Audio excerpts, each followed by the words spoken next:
On the Go podcast.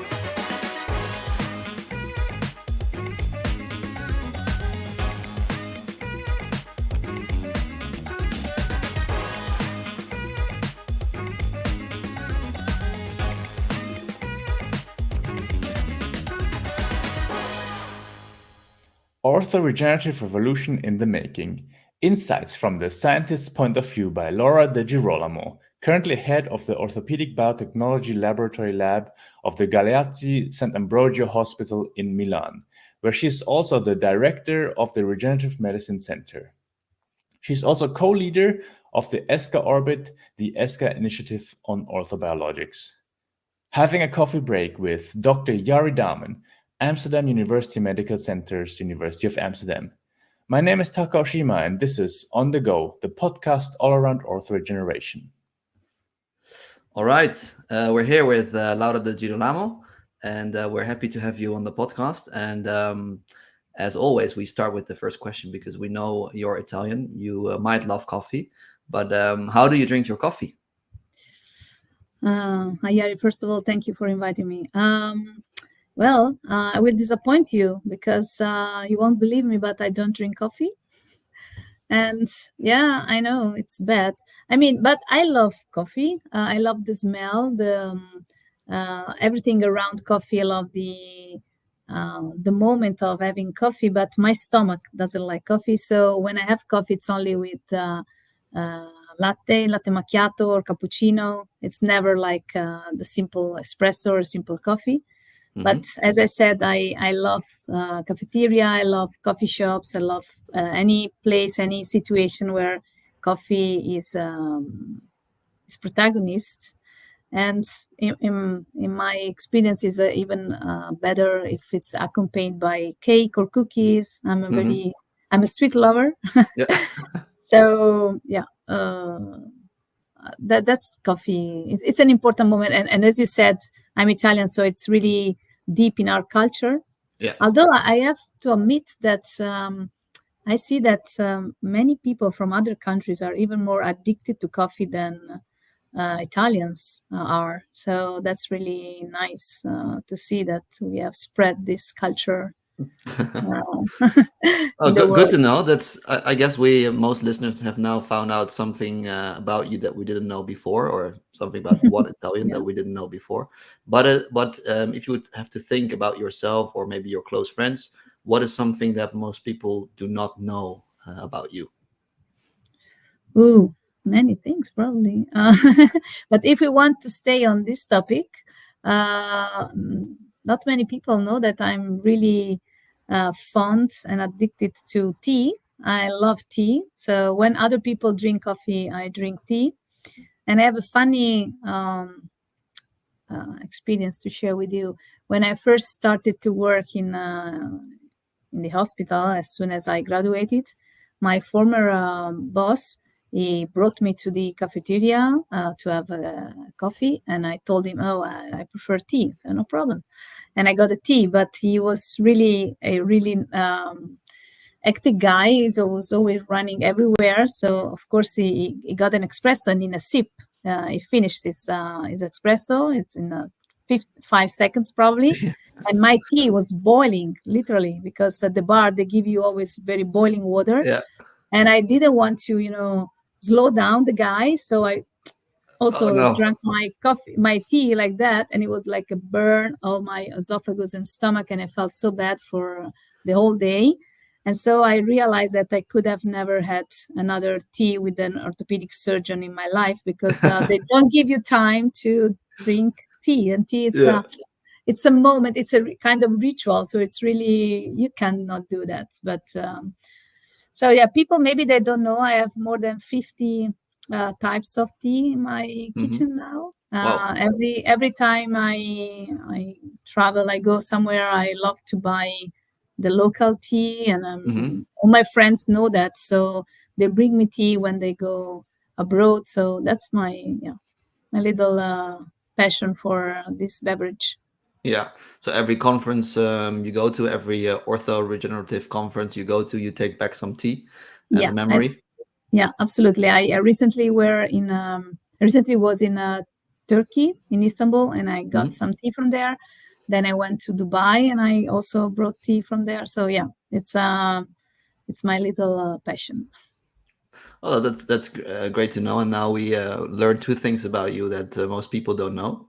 Um, and bringing that to our conversation on orthoregeneration, because we're talking about the orthoregenerative revolution in the making, and I think as many people know, you're part of that revolution, both as an expert team member of the On Foundation, but of course also as a renowned scientist, and just trying to envision that future, that revolution in 2040. Could you first maybe explain to our listeners what orthobiologics are in your experience? Yes. First of all, I would define what orthobiologics are. The general definition is the biological substances that can be used to treat different musculoskeletal conditions. So we refer to blood-derived products. We refer to cell-based products. Can be of any origin, of course. There are different kinds of, but basically, this is what to me are orthobiologics. Someone also wants to include into the orthobiologist category hyaluronic acid, for example. Mhm. I do not fully agree. I mean, I'm not against having this product also in this category, but from my perspective as a biologist, I would limit the orthobiology category to the one I mentioned, so blood-derived and cell-based, because I think hyaluronic acid, they act through different mechanisms. And so to me, it's easier just to keep them separate. And in my experience, orthobiologics have been the trait d'union between biology and orthopedics. As you said, I'm a scientist and I'm a cell biologist. And so the first time I entered an orthopedic hospital, I wonder, what do I do here? Because we are talking about roughly 20 years ago. Mhm. The only thing I heard from the orthopedic surgeons at that time was screw, metal, implants, all the things that were not in my background. Yeah. And there just at that time there were just a few of them, few orthopedic surgeons who were starting to be interested into orthobiology. At that time, we didn't call it orthobiology. We call it, I don't know, something else. I don't remember, but it was not orthobiology. Orthobiology was developed later on, this term. Mhm. And so I started to work with these people who were, interested in finding also a role for biology in their clinical practice, because at that time biomechanics was much more important than biology. And so I tried over my career to make them understand that biomechanics and biology should be on the same level, and they have the same importance, and very often they are always interconnected. So orthobiologics for me was the way I interacted and the way I got in contact with the orthopedic field and the orthopedic professionals. Yeah.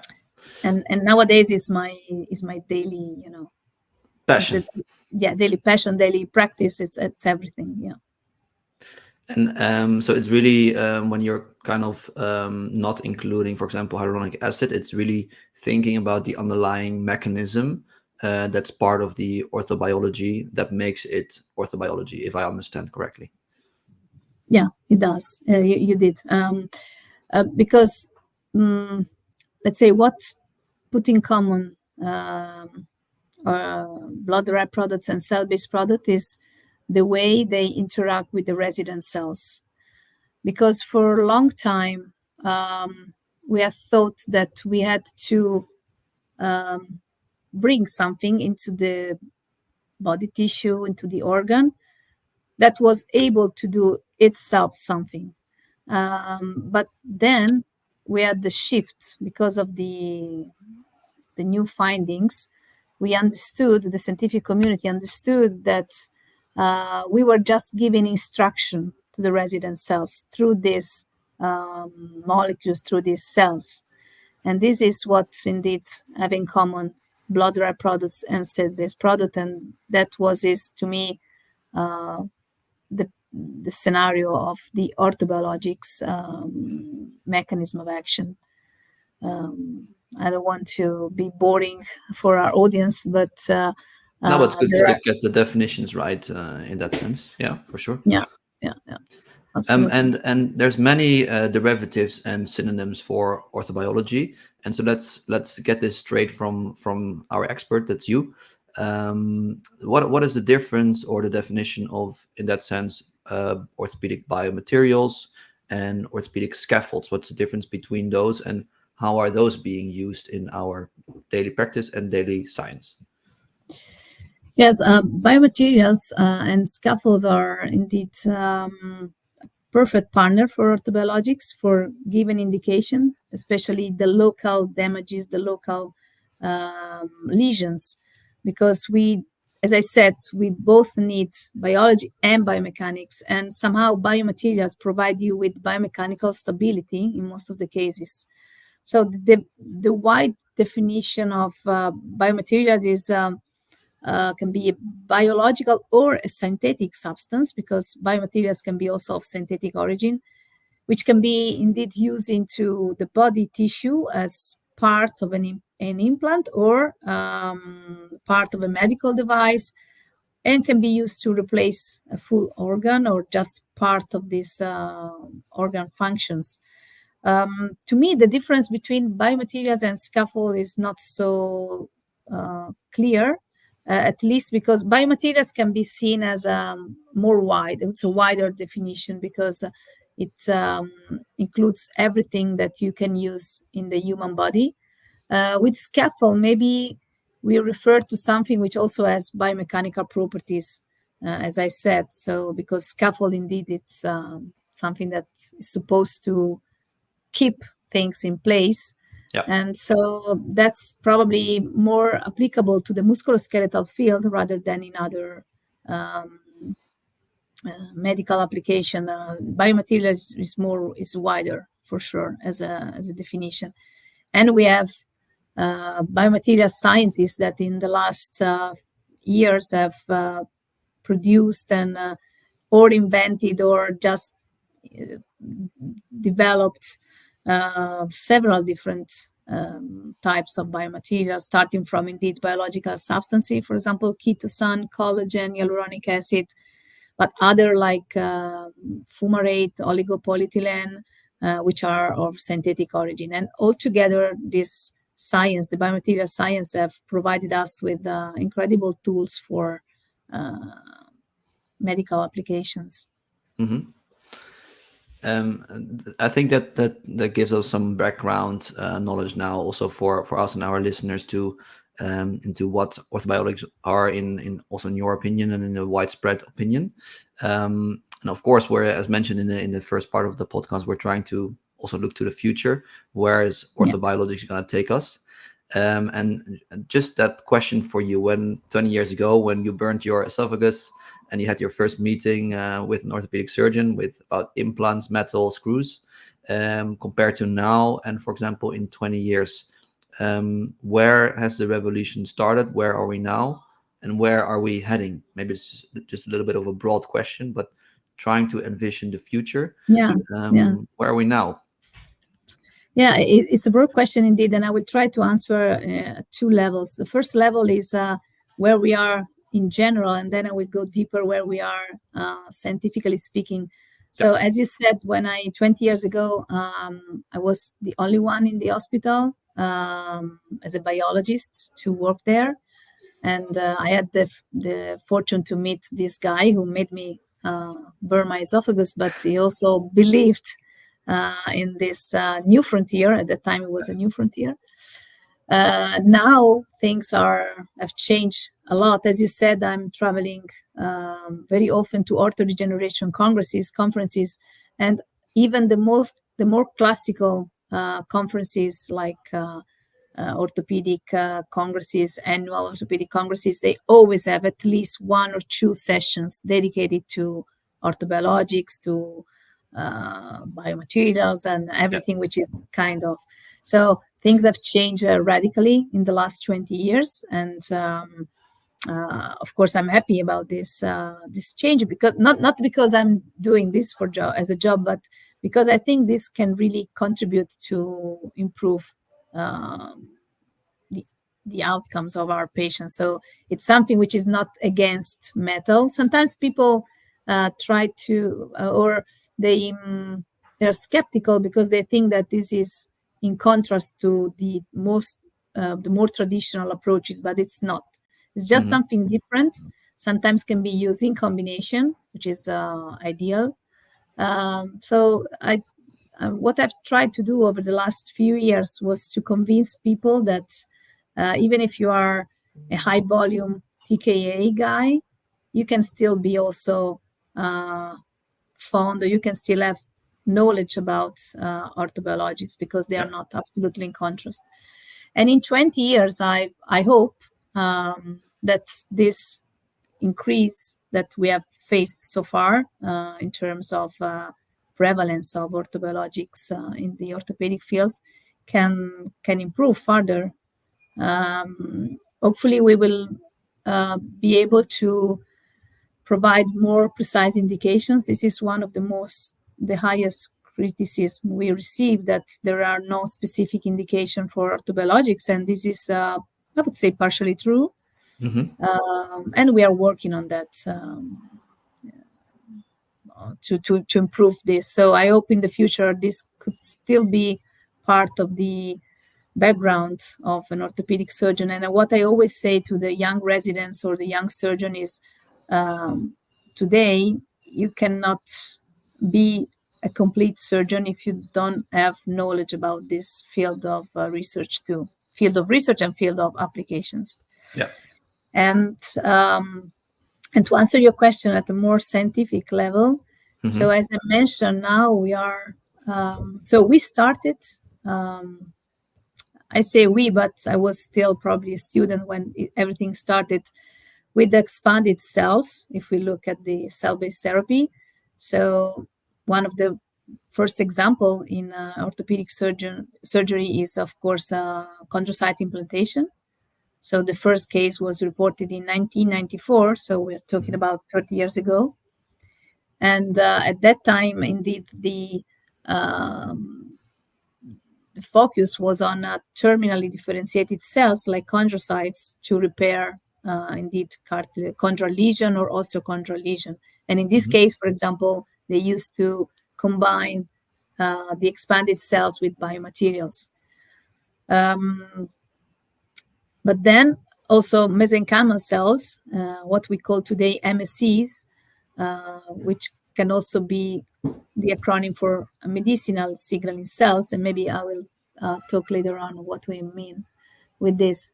MSCs started to be also very important, but still as expanded cells. And just more recently, we have understood that these expanded cells are absolutely precious therapies, but at the same time, not affordable and not easy to use because also of the regulations behind them. And so the scientific community have tried to find a compromise, which is, okay, we want to exploit the therapeutic potential of these cells, but we cannot expand them. Otherwise, it's too expensive. Otherwise, it's too complicated. Otherwise, it's too regulated. And so what we do, we try to develop point-of-care products, meaning we start from a tissue where we know there are useful cells for us. And at the point of care, so without leaving the office or the OR, we prepare our products, cell-based product in this case. Yeah. And in this way, we come up with cell-based concentrate, what is called cell-based concentrate, or what I prefer to call cell-based products, because not always they are concentrate, which are really indeed a compromise if compared to expanded cells, but they also have very interesting properties. For example, in the point of care cell-based products, we keep, in most of the cases, we keep the native environment of the cells, so the physiological niche where these cells are used to live and where they are used to perform. So they are less stressed than the other cells, the expanded ones, where we completely get rid of everything else but those kind of cells. So we isolate the cells we want and we get rid of everything else. And so these cells feels like, okay, where are we? What are we doing here? We don't have our physiological niche. So at the beginning, these cells are much more stressed and less performant than the other cells, because we, in the other approach, we were able to keep the physiological niche. So yes, it's a compromise, but at the same time, it can have also some advantages. And the literature say that, because with ESCA, we recently performed several systematic analyses about cells and comparing the outcome of expanded MSCs versus point of care MSCs. There are no significant differences. So meaning they both works pretty well with the right indications. And of course, I mentioned about cells, but the king of the point of care product is of course PRP and all the blood-derived products. We use the term PRP to indicate a huge family of products.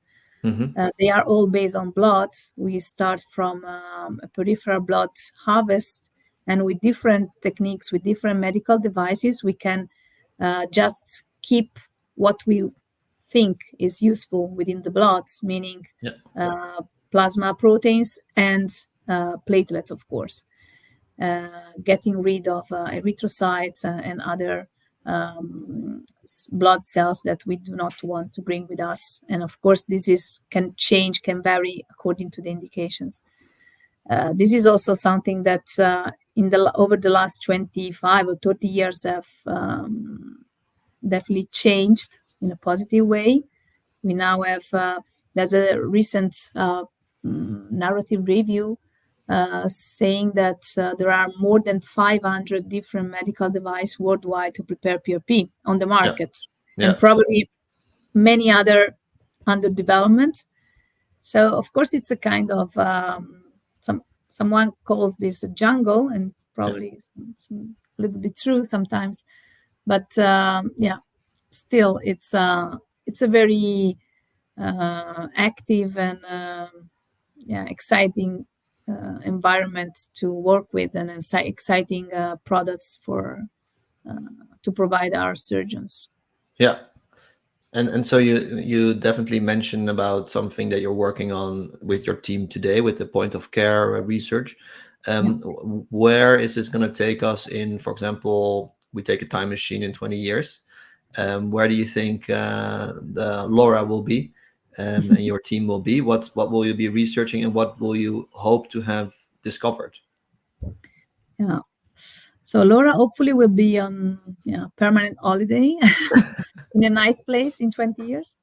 But my team, especially the youngest, I hope they will be still dealing with innovation. And at the moment, what I can see in terms of innovation is, forgive me, I'm a cell biologist, so I always like talking about cells, but we as a team, but we in general as a scientific community, I think we are working on cell-free products, cell-based but cell-free products, which we can call this in different ways. One is secretome, because as I mentioned at the beginning, when we use the cells, we use them because we know they interact with the resident cells.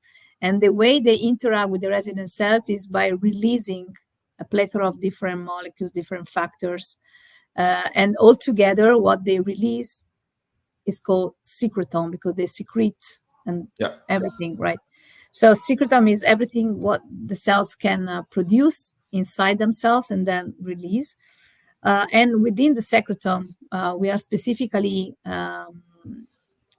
studying extracellular vesicles, which are vesicles that bring with them different factors that can indeed interact with the resident cells. For example, microRNAs. There's a huge interest on microRNAs at different levels for all the pathologies.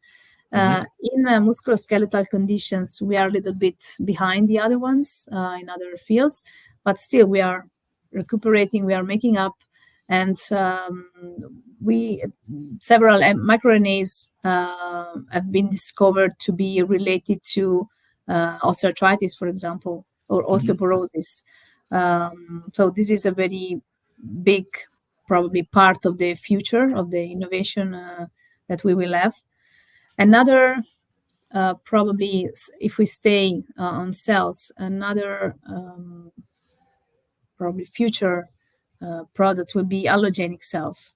I mentioned about the point of care products where we start from, for example, bone marrow or adipose tissue to isolate MSCs, but it would be even more convenient and also easier for the patients to get an allogenic cell preparation. There are already examples in Europe, a little bit less. In the US, this is already quite common. I remember in Boston, when I was there, they were dealing with a study based on amniotic suspension allograft. But still, this is a very interesting scenario also for Europe in the future. Of course, allogenic cells have to be well characterized, and all the safety measures have to be taken. But if we will demonstrate that there are no additional risk and that the outcomes of allogenic and autologous products is the same, then of course my choice would go to allogenic, because you reduce, first of all, the donor site morbidity for patients. We're not talking a big donor site morbidity, because in case of adipose tissue, we're talking about a small lipoaspiration of 100, 200 microliters or 200 grams. In case of bone marrow, we are talking about 60 ml harvest of bone marrow. So we're not talking about something very invasive for the patient. And indeed, part of the success of these procedures is because they are not so invasive. But at the same time, avoiding the lipoaspiration or the bone marrow harvest would be, of course, a plus for our future patients. So, is the allogenic being taken from other people, alive people, or deceased people, or how does that work? It can be both. I mean, in general, allogenic products are either for fetal sources, like, as I mentioned, amniotic membrane, cord blood, umbilical cord. So it can be from newborns. But at the same time, this can also be can be isolated from what we call super donors. So the scientific community is focusing on finding the features of the best donors in terms of these products. And if we find this, then we would be able to, maybe when someone is receiving massive lipoaspiration, to keep the fat, for example, and give it for allogenic procedure. This is probably not a very correct example, because fat people, obese people, are basically, their fat is characterized by hypoxia and severe inflammation. And these two characteristics are associated to a low cell performance. So this is probably not a good indication. But for example, this is already true. I mean, this is already in practice, the blood super donor for allogenic PRP. So PRP, the invasiveness of these procedures is even less, because the patient is only only undergoes blood harvest, peripheral blood harvest. So it's really non-invasive to me. But still, there are some centers, research centers, that are focusing on allogenic PRP, not really for avoiding this blood harvest, because indeed it's not too bad, but because the blood of the patients is not always good for preparing an efficient or an effective PRP. And so if we have the blood from someone who is perfectly healthy, with the low fatty residuals in the blood, no cholesterol, and all these things that matters, because we know there are several parameters that affect the PRP preparation, then we can have a better PRP. And so in this case, super donors have been already identified for what concern PRP. And this is also part of the future. If you ask me what I see in the next 20 years, this is probably allogenic PRP is also probably one of them, at least in my view. And the last thing I see as in the future is the personalized treatment. So we are in all the medical fields, we are talking about personalized medicine. And this is, of course, also true for our orthopedic patients, included those receiving orthobiologics. So we, as I mentioned, with the ESCA team, we have performed these systematic reviews, and in most of the clinical case series, you can see that roughly 22 to 25% of the patients do not respond to these treatments. And I mean both PRP and cell-based therapy, although the indication theoretically are correct. So there must be something more than the simple indications like Kegren-Lawrence grade of your osteoarthritis or the degree of your tendinopathy, which have a special role on the effectiveness of this product. So personalized medicine and personalized way is something that we are personally, sorry about the joke, the word joke, we are personally investigating on with a very big project, which indeed is aimed to find the potential biomarkers that discriminate those who are willing to respond to the treatment versus those who are probably willing not to respond to the treatment. And this would allow in the future to identify the responders or the non-responders before the treatment. And this would be absolutely maximizing the effectiveness of this therapy. And that maybe also brings us back to your second point with the super donors, that the super donors might not also be general super donors, but individualized super donors. For example, for you, a specific allogenic donor would work, but that same donor would not work for me. Indeed. This is also another, even a further frontiers that we will probably investigate in the future. Yeah, absolutely. Okay, that's very interesting to pick your brain on the future where we'll be heading, and then just also for the 2040, because we've mentioned the orthobiologic and the biomaterials. Is that combination of those also going to play a role in 2040? What do you think? You mean the combination of biomaterials and orthobiologics? Yeah. Yes, for sure. For specific indications, this is something that it's still very powerful. And in the last few years, at least in my experience, but I think in the experience of most of us, orthobiologics can be used to treat more general condition like osteoarthritis, tendinopathies, rather than, for example, chondral lesion or tendon rupture.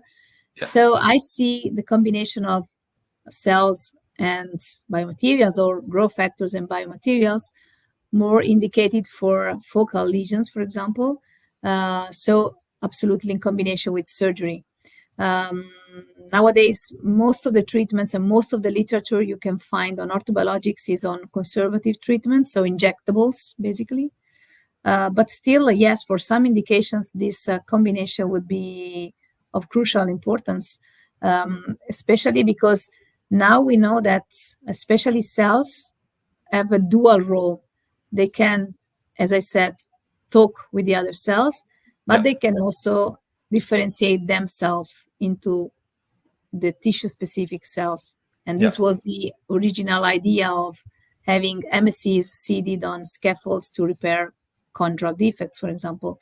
And there are interesting experiences in combining different cell types, MSCs plus chondrocytes, or MSCs plus minced cartilage or chondrons. And this is go back again to the interaction. So we have to think about this as a very interactive world where cells talk to other cells, where molecules instruct cells to do something. So where scaffolds with their biomechanical properties also instruct cells through the mechanical transduction to do something else. So it's very interesting how they all can work together. So yes, definitely this is still part of the future.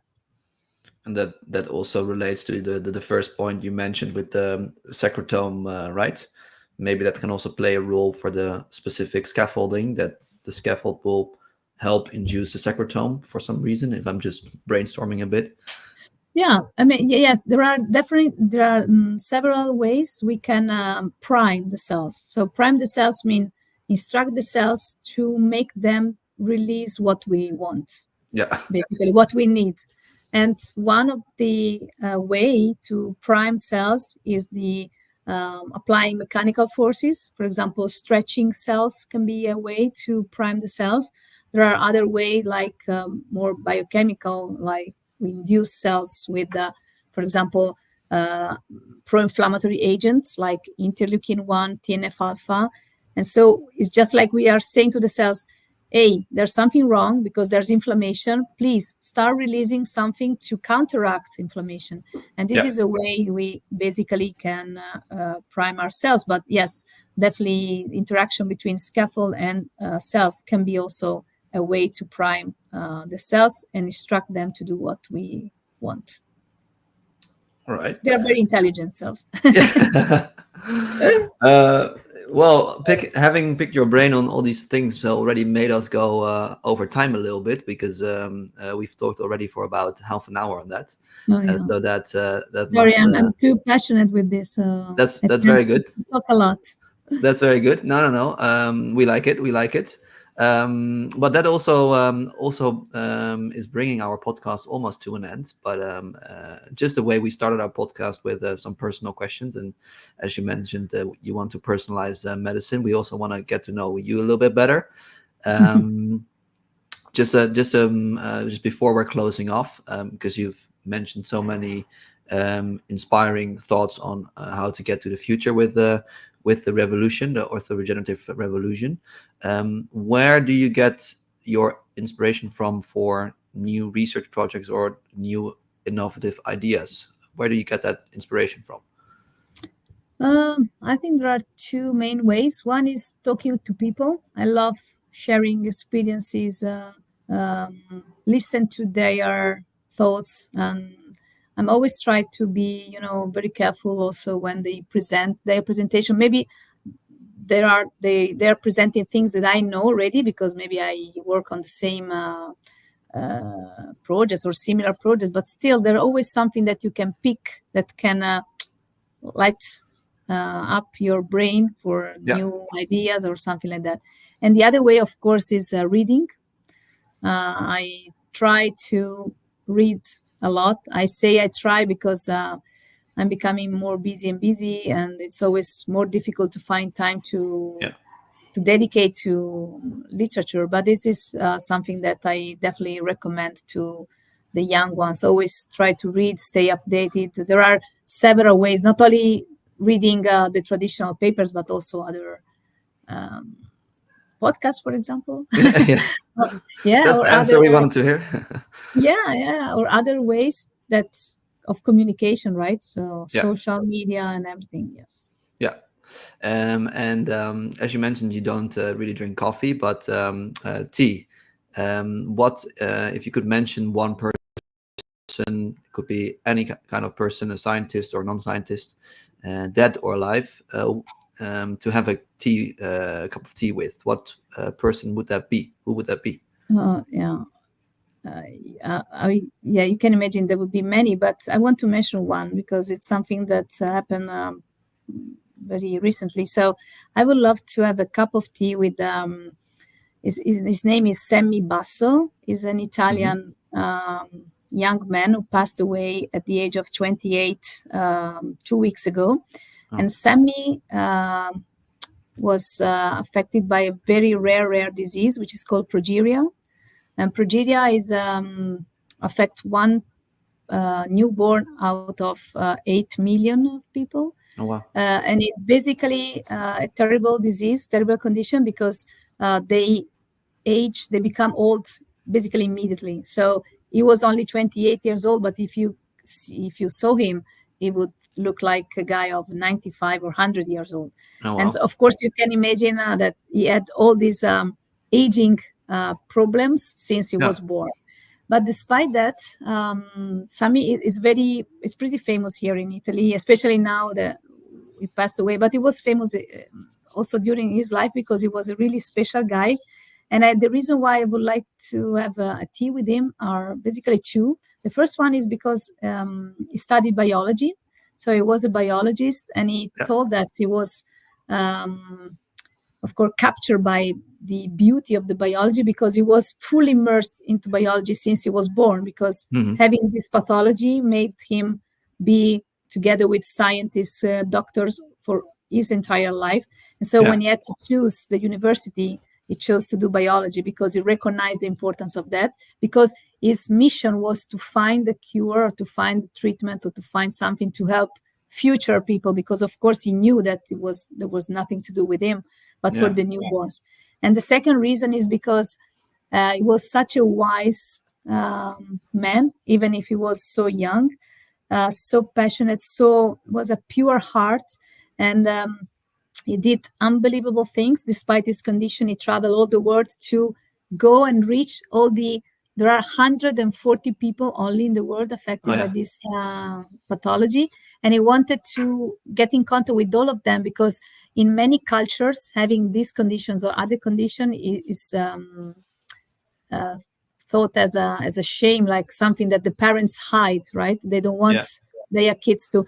And so he traveled all over the world, because together with his family, they founded this foundation on progeria to give them, advices, recommendation to make them they're not alone or something like that. So it's really was really a special soul. And I'm just really sorry I really couldn't meet him when he was alive, but it's something that impressed me recently, so I wanted to share with you. Also because it's still science. It's someone who is experiencing a very big pathology and want to find a cure. So this is inspiring person for you. Yeah, absolutely. Okay. We'll look up that person, because I don't think he's that famous outside of Italy. But if you look at it, it's really Sammy Basso. We'll look him up, and we can also put it in the show notes for the listeners that would be nice. to look that it would up. Be nice. Thank you. Great. Well, I've really enjoyed the podcast together with you. I think we've all our listeners, and including myself, have got a lot of inspiration from the conversation, and we really thank you very much for that. Thank you, Jari. Thank you very much. See you soon. See you soon. This was On The Go, the podcast on orthoregeneration. For more content, stay tuned at my.on-foundation.org. Thanks for listening, and have a great day.